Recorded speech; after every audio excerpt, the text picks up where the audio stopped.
کس کے واسطے سے آئی ہے، اس کا باعث کون بنا ہے؟ فرمایا قل بفضل اللہ و برحمتہ، یہ اللہ کے فضل کی وجہ سے تمہیں نصیب ہوئی ہے اور اللہ کی رحمت کی وجہ سے نصیب ہوئی ہے۔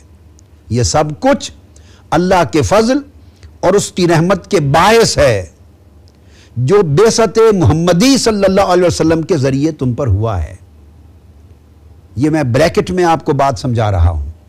یہ سب کچھ قرآن کا ان شانوں کے ساتھ اترنا یہ اللہ کے فضل اور اس کی رحمت کے باعث ہوا ہے۔ یہاں ایک ٹرم بفضل اللہ و برحمتہ، اللہ کے فضل اور اس کی رحمت کے سبب سے تمہیں ملا ہے یہ قرآن۔ سو یہ جو تمہیں اللہ کے فضل اور رحمت کے باعث تم پر نعمت ہوئی، فَلْيَفْرَحُوا، پس مسلمانوں کو چاہیے کہ وہ اس پر خوشی منائیں۔ یہ لفظ ہماری آج کی گفتگو کا موضوع ہے۔ فَلْيَفْرَحُوا یہ قرآن کا حکم ہے، پس مسلمانوں کو چاہیے کہ وہ اس فضل الہی اور رحمت الہی پر خوشی منائیں۔ هُوَ خَيْرٌ مِّمَّا يَجْمَعُونَ، یہ اس سارے مال و دولت سے یہ خوشی منانا کہیں بہتر ہوگا جسے وہ جمع کرتے ہیں۔ یہ قرآن مجید کی 2 آیات کریمہ تھی۔ اب ان سے جو بات استنباط ہو رہی ہے وہ یہ کہ پہلی آیت میں قرآن کے اترنے کا ذکر ہے، دوسری آیت میں اس ہستی کا ذکر ہے اور اس ہستی کی طرف اشارہ ہے جو باعث نزول قرآن ہوئی ہے، جو واسطہ نزول قرآن بنی ہے، جس کے سبب سے، جن کے وسیلے سے، جن کے ذریعے سے قرآن جیسی عظیم نعمت ہمیں عطا ہوئی۔ تو جو قرآن کے نزول کا باعث بنا ہے اس ہستی کو اللہ رب العزت نے آگے اپنا فضل اور اپنی رحمت قرار دیا ہے کہ یہ قرآن کا اترنا تم پر اللہ کے اس فضل اور اللہ کی رحمت کے صدقے سے ہوا ہے، اس کے ذریعے سے ہوا ہے، اس کے باعث ہوا ہے۔ سو فَلْيَفْرَحُوا فَبِذَلِكَ، پس اس فضل الہی اور رحمت الہی کی وجہ سے تم خوشی مناؤ، خوشیاں مناؤ۔ یہ مال و دولت کو جمع کرنے سے زیادہ بہتر ہے۔ یہ وہ آیت کریمہ ہے۔ اب اس پر ہم نے غور یہ کرنا ہے کہ قرآن مجید نے پہلی آیت میں قرآن کا ذکر کیا، دوسری آیت میں صاحب قرآن کا ذکر کیا جو وجہ نزول قرآن بنا۔ اب یہ لفظ قل بفضل اللہ و برحمتہ، تو 2 شانوں کو جمع کیا کہ یہ اللہ کے اس فضل کی وجہ سے ہے اور اس کی رحمت کی وجہ سے، گویا اللہ کے فضل اور اس کی رحمت کو یکجا بیان کیا گیا ہے۔ اب یہ قرآن مجید میں فضل اور رحمت کو اکٹھا بیان کرنا سورہ بقرہ میں بھی آیا ہے، آیت نمبر 64 میں، وَلَوْلَا فَضْلُ اللَّهِ عَلَيْكُمْ وَرَحْمَتُهُ لَكُنْتُمْ مِنَ الْخَاسِرِينَ، لوگو اگر تم پر اللہ کا یہ فضل نہ اترتا اور اللہ کی رحمت تمہیں یہ نصیب نہ ہوتی جو بعثت محمدی کی شکل میں تمہیں عطا کی گئی، تو تم یقیناً خسارے میں چلے جاتے۔ پھر قرآن مجید کی سورہ نساء میں حضور علیہ الصلوۃ والسلام کی بعثت کو، آپ کی ولادت کو، دنیا میں آپ کی تشریف آوری کو اللہ تعالیٰ نے اپنی عظیم نعمت اور رحمت اور اپنے عظیم فضل سے تعبیر کرتے ہوئے ارشاد فرمایا، وَلَوْلَا فضل اللہ علیکم ورحمتہ، اگر تم پر اللہ کا یہ فضل اور رحمت نہ ہوتی جو بعثت محمدی، ولادت محمدی اور حضور علیہ السلام کی دنیا میں تشریف آوری کی شکل میں تم پر ہوئی نہ ہوتی، تو لَاتَّبَعْتُمُ الشَّيْطَانَ إِلَّا قَلِيلًا، تو تم یقیناً شیطان کی پیروی میں چلے جاتے، گمراہ ہو جاتے، سوائے بہت تھوڑے لوگوں کے۔ اب یہ جو حکم الہی ہے اس کو قرآن مجید میں حضور علیہ السلام کی بعثت کے ذکر میں اس کو پھر اس کی تصریح کی گئی۔ میں سورہ جمعہ کو کوٹ کر رہا ہوں، آیت نمبر 2 سورہ جمعہ، فرمایا هو الذی بعث فی الامیین رسولا، یہ وہ ذات ہے جس نے ان پڑھ لوگوں میں اپنے رسول کو بھیجا۔ اس سے پہلے بہتر ہے کہ سورہ آل عمران کا مطالعہ کر لیں۔ آل عمران میں فرمایا لقد من اللہ علی المؤمنین اذ بعث فیہم رسولا، یقیناً اللہ نے مومنوں پر بہت بڑا احسان کیا ہے۔ اللہ پاک اپنے احسان کو جتلا رہا ہے. بہت بڑا احسان کیا ہے مومنوں پر. کیا کہ ان میں اللہ رب العزت نے انہی کی جانوں میں سے اپنے رسول کو بھیج دیا ہے. تو حضور علیہ الصلوۃ والسلام کا ان میں سے اس دنیا میں تشریف لانا، اس کو اللہ تبارک و تعالیٰ نے اپنے احسان عظیم کے ساتھ تعبیر کیا ہے. اس لیے کہ یتلو علیہم آیاتہ ویزکیہم ویعلمہم الکتاب والحکمہ، اس سے قرآن کی تلاوت بھی ہوتی ہے اور انوار قرآن نصیب ہوتا ہے. اس کے ذریعے آقا علیہ السلام ہمارے قلوب اور ہمارے نفوس کا تزکیہ فرماتے ہیں. ہمیں قرآن کی تعلیم کے ذریعے اندھیروں سے نکال کے علم کا روشنی عطا کرتے ہیں اور ہمیں پھر حکمت اور دانائی عطا کرتے ہیں. تو آقا علیہ الصلوۃ والسلام کی آمد سے جو کچھ انسانیت کو ملا، اللہ رب العزت نے اس وجہ سے حضور کی دنیا میں تشریف آوری کو اپنا احسان عظیم کہا. اب وہی فضل اور رحمت اس کا بیان ہو رہا ہے. اب سورہ جمعہ کی طرف آئیے. فرمایا والذی بعث فی الامیین رسولا منہم یتلو علیہم آیاتہ ویزکیہم ویعلمہم الکتاب والحکمہ. اللہ وہ ذات ہے جس نے ان پڑھ قوم میں اپنے رسول کو مبعوث کیا کہ وہ تلاوت آیات کرے، وہ ان کے نفوس کا تزکیہ فرماتے ہیں، وہ ان کو قرآن کی تعلیم دیتے ہیں، حکمت اور دانائی دیتے ہیں. وَإِن كَانُوا مِن قَبْلُ لَفِي ضَلَالٍ مُبِينٍ، اور بے شک اس سے پہلے وہ کھلی گمراہی میں تھے. اب اس کے ساتھ اگلی آیت متصل مضمون چل رہا ہے. فرمایا وَآخَرِينَ مِنْهُمْ لَمَّا يَلْحَقُوا بِهِمْ وَهُوَ الْعَزِيزُ الْحَكِيمُ. یہ کرم صرف ان لوگوں پر نہیں ہے جن کے جھرمٹ میں اللہ کا محبوب اترا ہے، جن کی سوسائٹی میں حضور کی بعثت ہوئی ہے. فرمایا نہیں، ان کے بعد آنے والے لوگ جو آج صفحہ ہستی پر نہیں ہیں وہ بھی اس کرم اور اس فیض میں شامل ہیں. اور اس کے بعد فرمایا ذالک فضل اللہ یؤتیہ من یشاء واللہ ذو الفضل العظیم.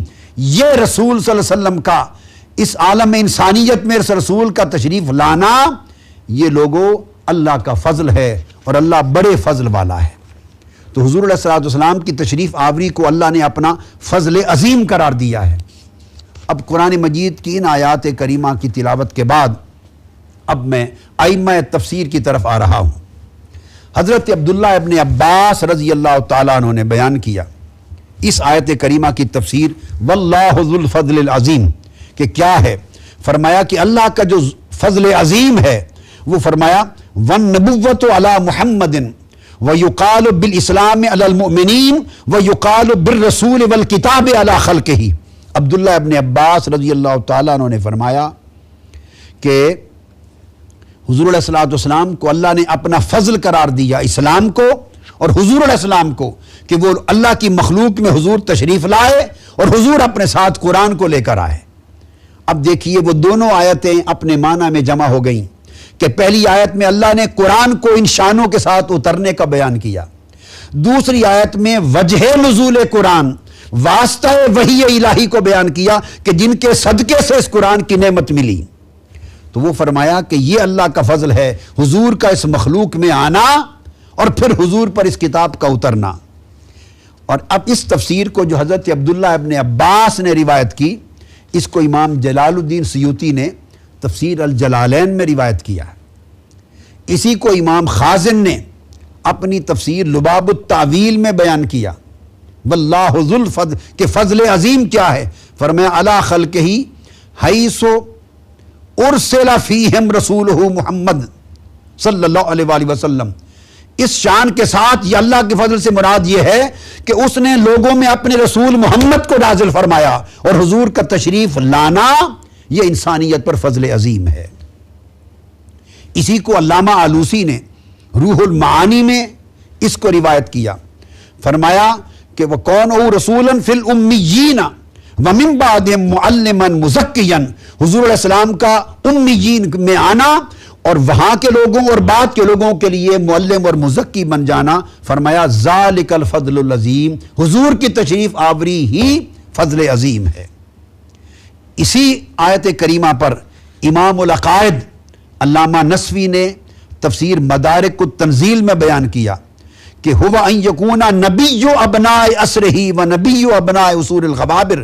یہ جو فضل ہے اللہ کا، یہ حضور علیہ الصلوۃ والسلام کا نبوت کے تاج کو پہن کر اس دنیا میں تشریف لانا اس زمانے کے لوگوں اور بعد کے لوگوں کے لیے یہ اللہ کا فضل ہے. اسی کو علامہ زمخشری نے الکشاف میں بیان کیا، اسی کو امام ابن کثیر نے تفسیر القرآن العظیم میں بیان کیا۔ فرمایا ما آتاہ اللہ محمدن من النبوۃ العظیمہ وما خص بہ امتہ من بعثتہ، اللہ تعالیٰ نے جو شرف حضور کو عطا کیا نبوت کی شکل میں، اور حضور کی تشریف آوری کے ساتھ جو کرم حضور نے حضور کی امت پہ کیا اللہ نے، اس کو اللہ نے فضل عظیم سے تعبیر کیا ہے۔ اسی کو امام ابو حیان اندلسی نے البحر المحیط میں اشارہ کیا، فرمایا ذالک اشارۃ الی بعثتہ، یہ فضل عظیم کا جو ذکر ہے یہ حضور کی بعثت اور تشریف آوری کی طرف اشارہ ہے۔ اسی کو امام ابن جوزی نے زاد المسیر میں روایت کیا، اسی کو مصر کے عظیم عالم شیخ احمد مصطفیٰ المراغی نے تفسیر المراغی میں روایت کیا، اسی کو علامہ طبرسی نے روایت کیا، اسی کو مصری مفسر شیخ طنطاوی جوہری نے روایت کیا، کہا واللہ ذو الفضل العظیم فاذا کان محمد قد ارسلتہ الیکم ایھا الامیون والی من یاتی بعدکم، اے امی ان پڑھ لوگو، میں نے جو اپنے رسول کو تمہارے پاس بھیجا ہے، یہی رسول کا تمہارے پاس آنا میرا فضل عظیم ہے۔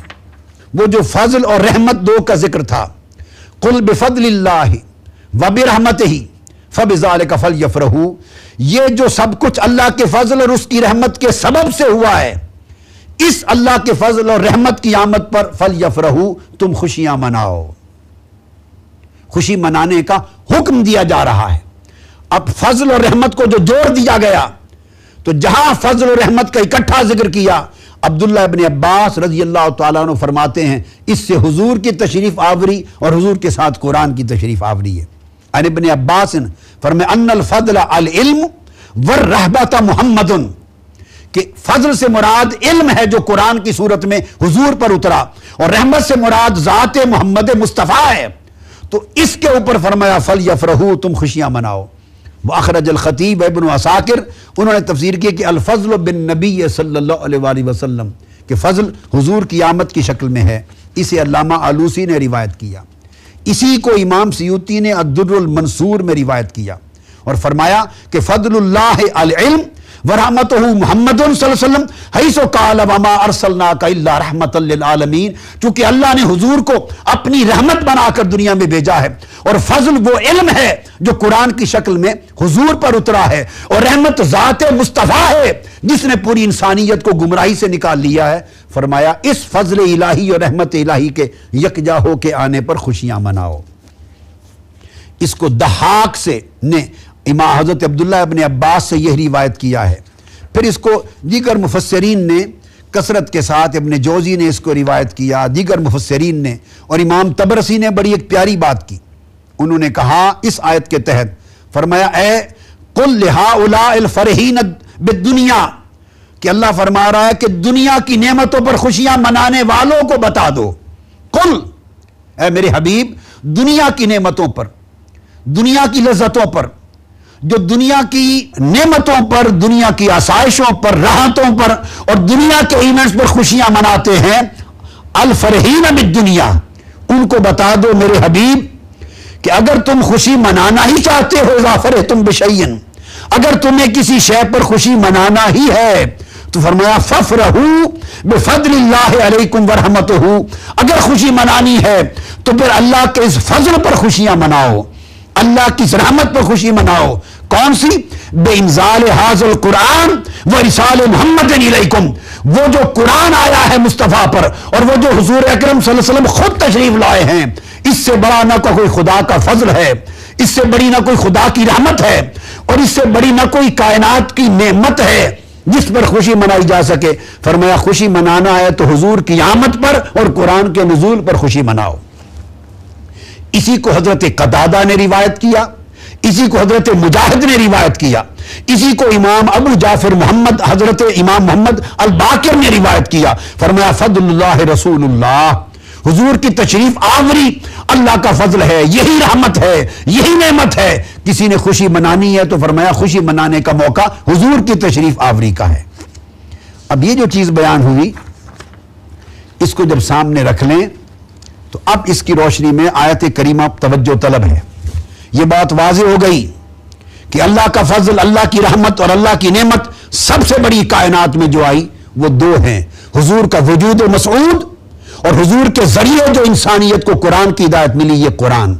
تو پتہ چلا دو چیزوں پر خوشی منانے کا حکم ہے۔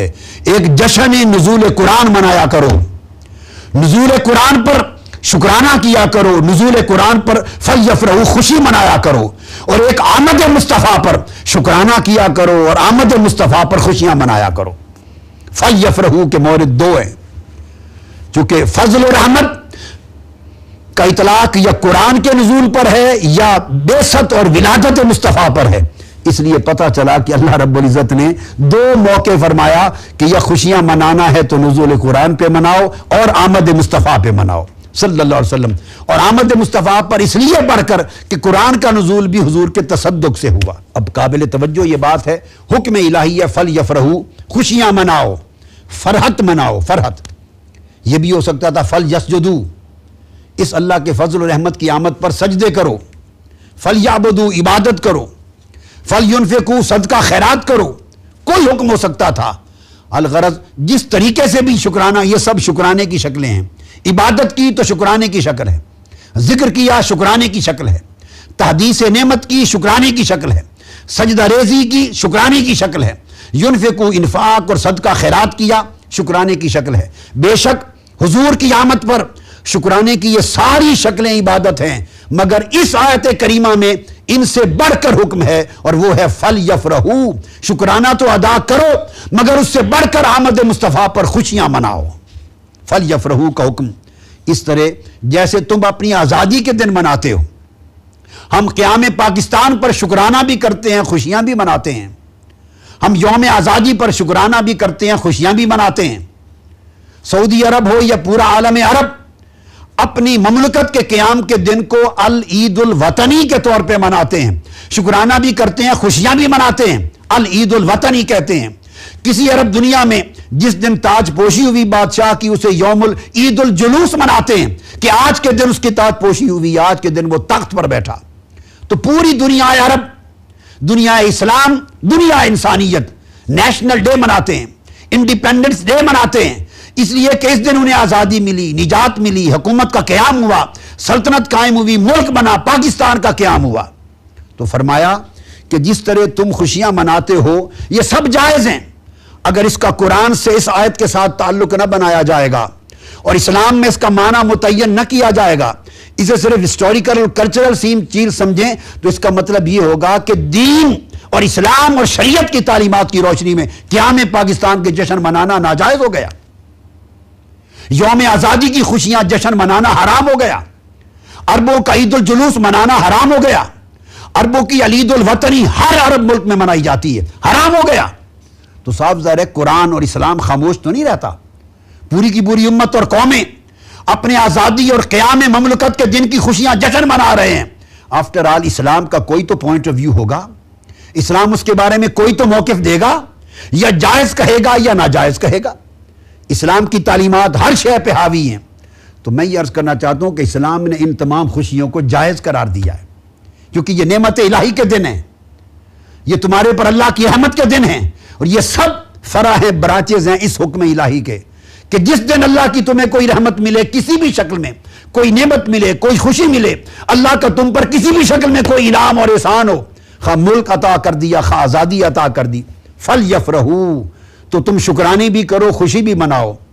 تو احباب مکرم، جب طرح طرح کی چھوٹی چھوٹی نعمتوں پر، چھوٹی چھوٹی راحتوں پر اور رحمتوں پر خوشیاں جشن منانا جائز ہو گیا، تو اس سے بڑھ کر اللہ کی نعمت اور خوشی کیا ہوگی کہ جس دن وہ ذات اقدس کی ولادت ہوئی جس کی خاطر پوری امت کو ایمان کی نعمت ملی، اسلام کی نعمت ملی اور قرآن کی نعمت ملی۔ اس لیے اللہ رب العزت نے اس آیت کریمہ میں بڑی تنبیہات بیان کی ہیں۔ سب سے پہلے فرمایا قل، میرے حبیب فرما دیں۔ قل ایک تاکید کا لفظ ہے، قرآن مجید میں جو حکم قل سے شروع ہو اس حکم کے ساتھ ایک اضافی تاکید آ جاتی ہے تاکہ بطور خاص لوگوں کو اس حکم کی طرف متوجہ کیا جا رہا ہے، ہمتن گوش ہو جائیے۔ قل هو اللہ احد، اللہ ایک ہے، قل سے شروع کیا۔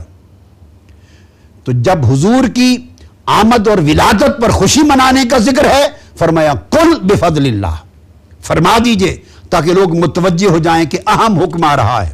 پھر فرمایا بفضل اللہ، یہ جو با حرف جار آیا ہے، جار اور مجرور، یہ بھی ایک تاکید کا فائدہ دیتا ہے کہ اللہ کے اس فضل کے سبب سے۔ پھر فرمایا وبرحمتہ ہی، بات ختم نہیں کی، فرمایا اور اللہ کی اس رحمت کے سبب سے۔